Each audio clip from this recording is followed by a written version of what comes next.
మనం చూసుకున్నట్లయితే బంగ్లాదేశ్కి ఇండియాకి వార్ జరగబోతుంది అని చెప్పేసి చాలామంది అనుకుంటున్నారు. అసలు ఇంకో విషయం, బంగ్లాదేశ్లో ఎలక్షన్స్ జరుగుతాయా జరగవా? ఇఫ్ ఇన్ కేస్ జరిగితే ఇండియాకి బంగ్లాదేశ్కి వార్ తప్పదా? ఒకవేళ వార్ జరిగితే బంగ్లాదేశ్కి ఎవరు సపోర్ట్ ఇస్తారు? ఇప్పుడు బంగ్లాదేశ్ అనేది ఒకప్పుడు మన భాగం, మన దేశంలో భాగం. అలాగే అదొకటే కాదు, మనము అఖండ భారతం ఉండే ఒకప్పట్లో. కొందరు చెత్తనా కొడుకులు ఏం చేసిందంటే మాకు ఈ దేశం వేరే దేశం చేసుకోవాలని చెప్పి ఆఫ్ఘనిస్తాన్ చేసుకున్నారు, అలాగే భూటాన్ చేసుకున్నారు, వేరే దేశాలు చేసుకున్నారు, దాంతోపాటు మొన్న పాకిస్తాన్ చేసుకున్నారు. లాస్ట్కి బంగ్లాదేశ్ ఒక దేశం విడిపోయింది, విడగొట్టుకున్నారు. ఎందుకు? మతోన్మాదులు ఇంకా దేశద్రోహులు అందరు కలిసి దేశాన్ని విడగొట్టుకున్నారు, విభజించుకున్నారు మతం పేరుతో. ఇచ్చిన తర్వాత ఏమైంది? ఆ దేశం ఇప్పుడు ఈరోజు అల్లకొల్లు. అక్కడ ఇరుక్కున్న మైనారిటీ, నేను హిందూ అని చెప్పాను, మైనారిటీలు అంటే హిందువులు, క్రిస్టియన్లు, బుద్ధులు, సిక్కులు, ఇంకా దళితులు కూడా చాలా మంది ఉన్నారు. ఇంకా ఉన్నారు దళితులు. మన చనిపోయిన వ్యక్తి కూడా దళితుడే. అంటే వాళ్ళు ఇప్పుడు హిందువులు గానీ, ముస్లింలు గానీ, క్రిస్టియన్స్ గానీ, మైనారిటీలు ఇండియాలో పుట్టి ఇక్కడ పుట్టి బంగ్లాదేశ్కి వెళ్ళిన వాళ్ళ, బంగ్లాదేశ్ లోనే పుట్టిన వాళ్ళ. అది ఆ దేశం విడిపోకముందు ఇండియాలో ఒక భాగం. ఈ మతోన్మాదులు, దేశద్రోహులు ఏం చేశారంటే మాకు వేరే దేశం కావాలని చెప్పి ఆ దేశాన్ని విడగొట్టుకున్నారు. విడగొట్టుకున్న తర్వాత అక్కడ ఏదైతే మిగిలిపోయి ఉన్నారో ఏమని చెప్పారు? లేదు, మనం అందరం సోదర భావంతో ఉంటాము, ఇక్కడ మైనారిటీలు మెజారిటీ అని ఉండదు, అందరం కలిసే ఉంటాము, ఇక్కడ ఎవరు తక్కువ లేదు ఎక్కువ లేదని చెప్పి నీతులు పలికిన వాళ్ళు ఇప్పుడు లేరు. ఇప్పుడు కొత్తగా ఏదైతే యూత్తో అంటే ఇతర మతస్థులు ఉండొద్దు, ఏ మైనారిటీ ఉండొద్దు, మనమే ఉండాలి, మనమే బతకాలి, మనము ఇతర మతస్థులను తరిమేయాలి, లేకపోతే చంపేయాలి, ఆ మైండ్ సెట్ అక్కడ వచ్చేసింది. ఇప్పుడు మనకు భయం ఏంటంటే నెక్స్ట్ ఇప్పుడు అక్కడ జరుగుతుంది, చాలా మంది ఈ దేశాన్ని కూడా వీడగొట్టడానికి ప్రయత్నిస్తున్నారు. సౌత్ నార్త్ అని చెప్పి, సౌత్ నార్త్ వాళ్ళు ఉండొద్దు, వీళ్ళు ఉండొద్దు అని చెప్పి ఇక్కడ చాలా మంది మొదలు పెట్టారు. అంటే దీన్ని కూడా విడగొడదామని చెప్పి. విడగొట్టి ఏం చేస్తారా? ఇప్పుడు పాకిస్తాన్ విడిపోయింది, ఎంత హాయిగా ఉండరు వాళ్ళు.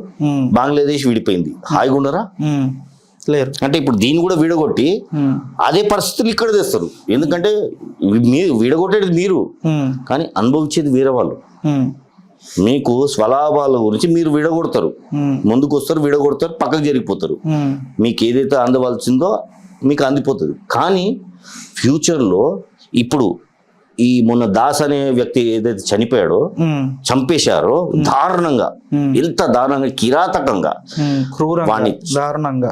ఘోరంగా, దానికన్నా ఎక్కువ. ఎందుకంటే మనిషిని చంపిన తర్వాత మళ్ళీ ఆ శవాన్ని కాలబెట్టి పైచాసిక అన్నాన్ని అక్కడ ఆ దళిత బిడ్డ గురించి ఒక్కడని నిరసన చేసిండా? ఇక్కడ ఒక దళిత నాయకుడు ఎవ్వడనో బయటకు వచ్చి నిరసన చేసిండా? నా దళిత బిడ్డను చంపిడని చెప్పి బయటకు వచ్చిండా? ఒక్కడు రాడు. కానీ ఇక్కడ మాత్రం కొట్టుకొస్తారు, మతం పేరుతో, కులం పేరుతో ఎట్లా కొట్టుకుంటారంటే ఇక వీళ్ళకన్నా తోపులు ఉండరు. అక్కడ మాత్రం తోక ముడుచుకొని కూర్చుంటారు. ఇప్పుడు మన దగ్గర బంగ్లాదేశీలు ఉన్నారు, వాళ్ళ గురించి ఒక్కడన్నా మాట్లాడతాడా? ఉన్నారు, ఇండియాలో ఉన్నారు, చాలా మంది స్వాగతించిండ్రు. ఇప్పుడు వాడు ఉండొద్దు, సౌత్ తోడు ఉండొద్దు, నార్త్ తోడు ఉండొద్దు అన్న, బంగ్లాదేశ్ ఉండొద్దు అని చెప్తాడా? ఎవడు నోరిప్పిండా? లేదు. ఇప్పుడన్నా నోరిపుతారా? ఇప్పుడు నోరిపకపోతే నా పిల్లల గతి కూడా. అయితే వీళ్ళని ఎలగొట్టాలంటే మన ముస్లింలు కూడా మనకు సపోర్ట్ చేయాలి, మన దళిత నాయకులు కూడా సపోర్ట్ చేయాలి. ప్రతి ఒక్కరు సపోర్ట్ చేసి వీళ్ళని ఫస్ట్ ఇండియా నుంచి తరిమేయాలి. ఈ కుక్కలని, బంగ్లాదేశ్ కుక్కలని ప్రతి ఒక్కరిని, ఇవ్వండి ఇక్కడ లేకుండా. ఎందుకంటే అక్కడ ప్రతి నిమిషం ఒక మనిషి సావు బయటికి వెళ్తుంది. చిన్న పిల్లని చంపారండి, చిన్న పిల్లని కాల్చేశారు. ఎవరు బయటికి రారా? వాడు ఏం పాపం చేసిండని చెప్పి దాస్ మాటలు అన్నాడు, చంపేశారు. వాడికి ఒక చిన్న కూతురు ఉంది, వాళ్ళ భార్య ఉంది, వాళ్ళ పైన కూడా అగత్యం జరిగిందంట. మళ్ళీ ఎక్కడ పోయిండ్రు? దళిత నాయకులు ఇక్కడ ఉన్న దళిత నాయకులు వాళ్ళు అక్కడ చనిపోయిన దళిత బిడ్డనే కదా. ఒక దళిత బిడ్డ బంగ్లాదేశ్ చనిపోతే తుడుచుకుంటే గమ్మునుకుంటారా? ఓకే, వారు తప్పదు అని చెప్పేసి అంటున్నారు బంగ్లాదేశ్. వాళ్ళతో ఏం వారేమండి. ఇప్పుడు వారు జరుగుతుంది. మోడీ గారు ఏం చేయాలంటే ఫస్ట్ అక్కడ ఉన్న మైనారిటీలందరినీ తెచ్చుకోవాలి. మైనారిటీస్ ఎవరైతే ఉన్నారో హిందువులు, క్రిస్టియన్లు, సిక్కులు, బౌద్ధులు, దళితులు వాళ్ళందరూ తెచ్చుకొని వారు అవసరం లేదు, తలుచుకుంటే 2 నిమిషాలు ఆ దేశాన్ని మట్టుమాయం చేయడానికి. వాళ్ళతో వారేంటండి? వాళ్ళు పిచ్చినా కొడుకులు, పితికిగాన్లు, వాళ్ళతో వారు అవసరమే లేదు. వాళ్ళతో కానివ్వండి, పాకిస్తాన్తో కానివ్వండి, ఇక్కడున్న మనుషులతో వారు చేయాలి ఫస్ట్. మనం ఇక్కడ ఉండి అక్కడ సపోర్ట్ చేసి వాళ్ళతో వార్ చేసిన తర్వాత ఆటోమేటిక్ ఆ వార్ అనేది కన్క్లూడ్ అయిపోతుంది. ఎందుకంటే ఇక్కడే ఉన్నారు దేశద్రోహులు, వీళ్ళతోటే వార్. యాక్చువల్లీ మనకు మెయిన్ ప్రాబ్లమ్ అక్కడతో కాదు, ఇక్కడ ఉండి అక్కడ వాళ్ళకి సపోర్ట్ చేసే వాళ్ళు. సైలెంట్గా ఉన్నవాడు కూడా టెర్రరిస్టే. సైలెంట్గా ఉంటారు కానీ ఏ దానికి వస్తారు బయటికి? పనికిరాని విషయాల్లో బయటికి వస్తారు. దీని గురించి ఎందుకు రాడు బయట? ఇది ఒక మనిషిని అంత క్రూరంగా చంపుతుంటే చూస్తూ ఆనందిస్తారా? చూస్తూ సైలెంట్గా ఉన్నా కానీ వాడు తప్పు చేసినట్టే. స్పందించాలి. ఎందుకు ఒక మనిషిని చంపుతుంటే ఎందుకు సైలెంట్గా ఉన్నావు? దాని గురించి స్పందించాలి, దాని గురించి బయటికి రావాలి, దాని గురించి ఏదైనా సపోర్ట్ చేయాలి. ఇది ఇలాంటి జరగొద్దు అని చెప్పి. కొన్ని కుక్కలు ఉంది. మొన్న నేపాల్లో ఆ జెన్జీ ఏదైతే బ్యాచ్ ఉందో ఒక గవర్నమెంటే పడేసింది. జెన్జీ అంటే ఏంటండి? జెన్జీ అంటే అవేర్నెస్ ఇవ్వాలి. యువకులు ఆ ఏజ్ గ్రూప్ ఏదైతే ఉందో వాళ్ళు అవేర్నెస్ ఇవ్వాలి. వాళ్ళు డెవలప్మెంట్ గురించి మాట్లాడాలి, వాళ్ళు నేషనల్ సెక్యూరిటీ గురించి మాట్లాడాలి, వాళ్ళు దేశాన్ని ప్రేమించాలి, ఇతరులను ప్రేమించాలి. That is Gen Z. ఇలా దేశాన్ని తగలబెట్టడం కాదు జెన్జీ. వీళ్ళని అడ్డుకోవాలి, వీళ్ళని ఆపాలంటే మనలాంటి జెనెక్స్ ఉండాలి. జెనెక్స్, ఇది జెనెక్స్ పని. జెనెక్స్ ఏం చేయాలంటే వీళ్ళని కంట్రోల్ చేయాలి. మన ఇండియాలో కూడా ఒక చైనా పర్సన్ ని కొట్టి చంపారు, గుర్తుందా మీకు? అది తెలియదు. అతను ఇండియనే కానీ చైనా లెక్కున్నావు నువ్వు, చైనా క్యాండిడేట్వి అని చెప్పేసి ఎందుకు వచ్చావు అని చెప్పేసి కొట్టి చంపారు. ఇప్పుడు చైనా, నేపాల్ ఆ ఫేస్ స్ట్రక్చర్ అంతా ఒకటే. టిబెట్ కానివ్వండి, సిక్కిం కానివ్వండి, ఎక్కడైతే ఈ నాగాలాండ్, అస్సాం స్టార్ట్ అవుతుందో ఆల్మోస్ట్ ఆ బ్యాచ్ అంతా చైనా వరకు, చైనా, జపాన్ అంతా వాళ్ళ స్ట్రక్చర్ అంతా అంతే ఉంటుంది. దానికని చెప్పేసి వాళ్ళు ఇండియన్ని కొట్టి చంపారు. ఇది తప్పు కదా ఇండియా వాళ్ళు చేసింది? అదే అంటున్నా కదా. ఇప్పుడు మనకు అవసరం లేదు ఒకళ్ళనొకళ్ళు చంపుకోవడము, ఒకళ్ళనొకళ్ళు నరక్కోవడము. ఇప్పుడు అదే ఈ మనిషి అక్కడ వెళ్ళి వాళ్ళని నిలదీయగలుగుతాడా? ఇక్కడ కొట్టి చంపినోడు అక్కడ వెళ్ళి ఒక మనిషిని నిలదీయగలుగుతాడా? వాడు ఉండడు. కాబట్టి అంటే ఇలాంటి ఏదైతే శత్రుత్వం ఉందో దీన్ని మనం ఇప్పుడే కంట్రోల్ చేసుకోవాలి. ఎందుకంటే రేపు రాబోయే తరాలు, రాబోయే ఈ జెన్జీలు రేపు జెనెక్స్ అవుతారు. వాళ్ళు కంట్రోల్ చేయలేరు ఇవన్నీ. వాళ్ళ దగ్గర అంత పవర్ లేదు, సూపర్ న్యాచురల్ పవర్స్ లేదు అడ్డుకోవడానికి, కంట్రోల్ చేయడానికి.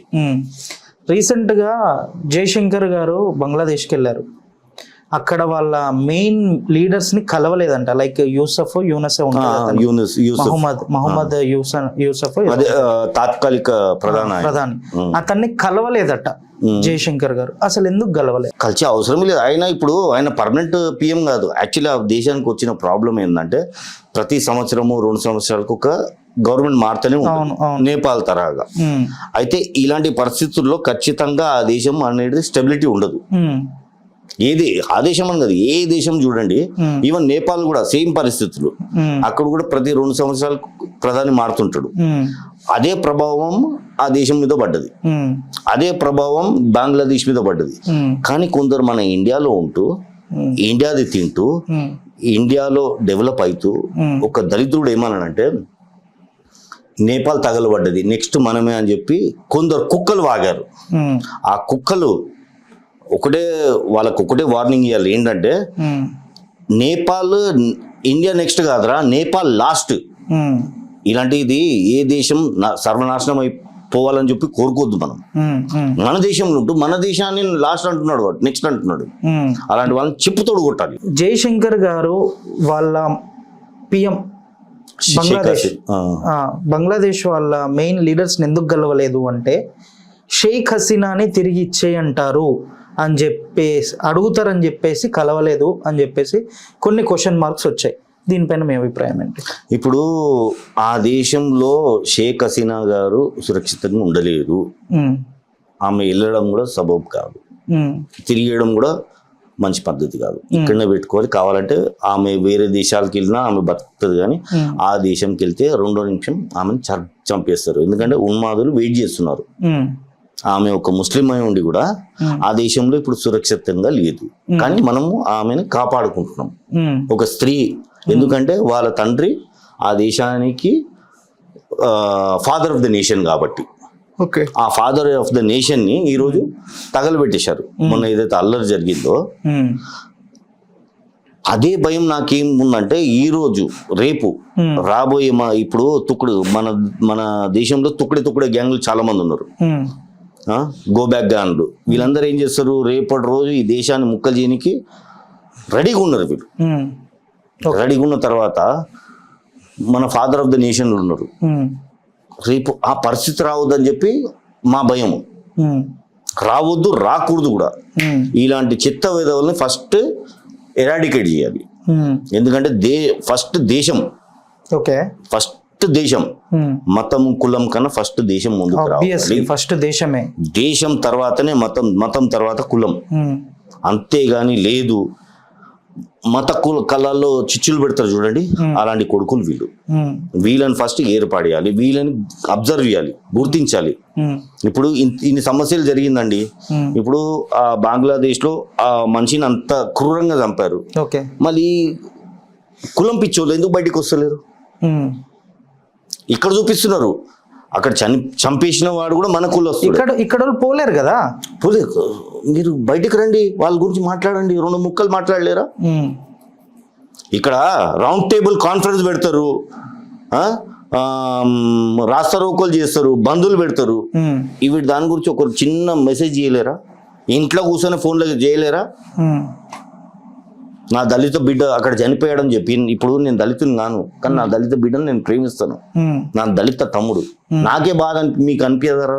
ఎందుకు అనిపిస్తుంది, ఎవరికైనా అనిపిస్తుంది. మళ్ళీ ఎందుకు మౌనంగా ఉన్నారు అంటే, మీరు దళితులు కారు, మీరు కేవలం ముసుగేసుకొని నాయకులు పేరుగా అవకాశం వచ్చినప్పుడే బయటకు వస్తారు. అవకాశం ఎప్పుడైతే వస్తుందో అప్పుడే బయటకు వస్తారు, మిగతా టైంలో రారు. అంటే మీరు నాయకులు గారు, మీరు కేవలం అవకాశం గురించి వెయిట్ చేస్తారు. మీ దృష్టిలో నాయకులు అంటే ఏంటి? ఈ విషయాలపైన మాట్లాడే వాళ్ళే నాయకులు అంటారా? స్పందించాలి.